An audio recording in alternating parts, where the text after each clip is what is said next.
Hey everybody, Matt DeWolf with Car Wash Network Live, and we are back at the top of the hour here. With me right now is Kimberly Berg from Citrus Heights Car Wash. Kimberly, welcome. Thank you. Good to see you. See you. So tell me a little bit about your wash. I have a 5-bay self-service car wash. It was built in 1982. Yep. And my husband and I at the time, we bought it in 2003. So we've owned it for 15 years now. 15 years, that's a long time. Especially to keep coming back to the car wash. Yes. So what keeps you coming back? I have to say my customers really keep me coming back, and they really appreciate how my car washes looked. As I've shown you the pictures, what it looked like before was pretty drab, dirty. Yeah. Things didn't match, things didn't work. And people really seek me out and go out of their way to thank me, to say thank you for making the car wash it looks so beautiful now. Yeah. It's bright yellow, it's blue, it's colorful, things work. And people really appreciate that. And I'm on a busy corner in the community, and I also do things with the community. And that appreciation makes me feel really good. So why was it important in your mind to make sure that that wash got renovated in a way that was clean and professional looking? Why was that a thing? You know, first impressions matter. And I know as a woman and as a consumer that if things are dirty, Yeah. if things look vandalized, Yeah. torn, if things don't look like they work, I don't want to put my own money in. And how can I expect my customers, how can I build a business if people are afraid to put money into a vending machine or into the wash bay meter because they're not sure if it's going to turn on or not? And you know, yeah, it takes a little extra effort to clean up garbage. You know, we had the landscaping done, but people appreciate that. It looks clean, and it's kind of the thing, but if it looks good on the outside, Yeah.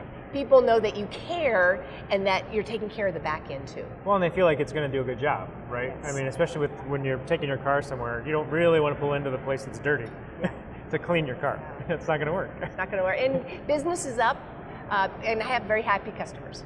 So, why did you guys get into the industry? It was my husband at the time. We both worked for Intel Corporation. And my husband foresaw that at some point we would be retired, and he wanted to own a commercial business that by the time we retired, it was paid off. Okay. So he spent a year looking at different businesses, self-storage facilities, laundromats, car washes, even moving companies. It ran the gamut. Sure. And I honestly didn't think he was serious until he mentioned about 9 months, a year later, that I'm going to meet with a business broker about a couple of car washes that are for sale. Yeah. And it was like, well, what do we know about running car washes? We work, you know, I do project management and administration at Intel. He did high-end technical work at Intel. We're not computer people. Most car washes are owned by plumbers, electricians, contractors. So I was shocked that he wanted to take this to the next level. And he had more fun putting together the business end of it, the deal, doing the due diligence. And then when we were handed the keys, you could almost see the color drain from his face.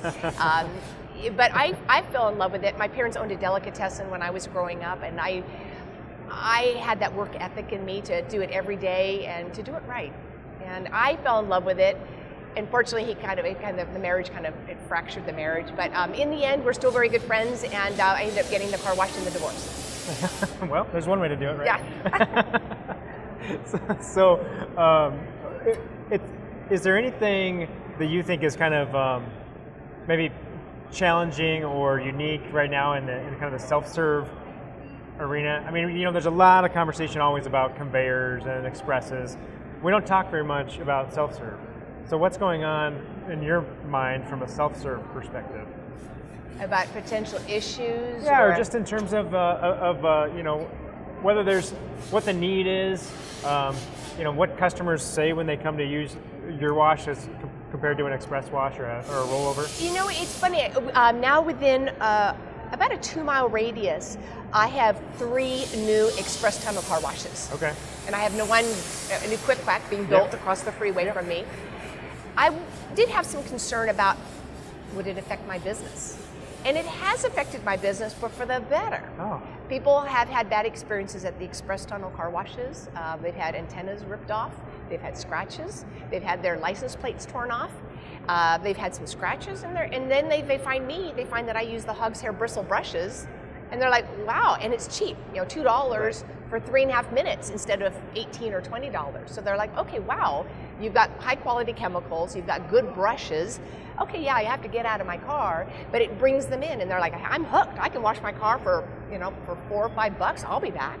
Yeah, it's interesting because there is such a low, there's generally a pretty low incidence of damage that occurs, but when it does occur, that's hard for a customer to stomach, right? And they would like to, in many cases, like to have an option, and so you get to be the option. Yeah.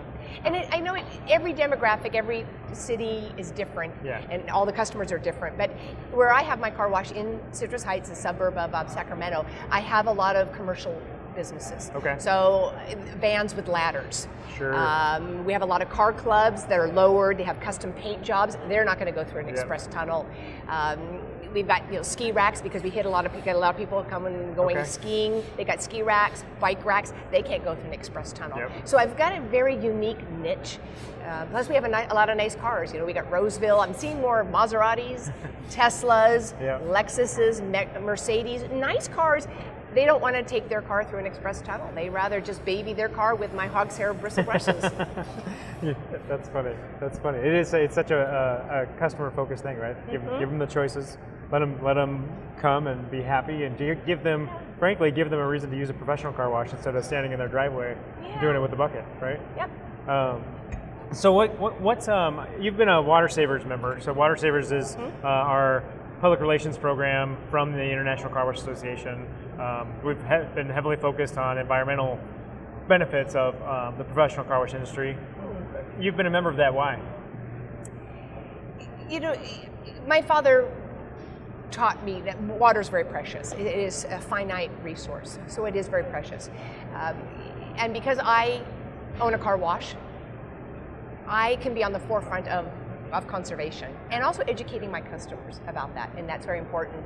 I did foresee that the drought could be a potential issue now and going into the future, and so every drop is very precious. And I reached out to the Regional Water Authority in addition to joining your program to be able to educate my customers. So the spray tips only put out 2.8 gallons of water per minute, and that's on the rinse cycle. It uses even less water when a customer is using wax or soap, of course. And being able to just educate my customers on that, and it's all about perspective. And if my customers know that water conservation is important to me, they know I care about the community and I care about them. Perfect. Kimberly, we're going to let you get back to the show floor. There's a lot of ground to cover out there. Yes.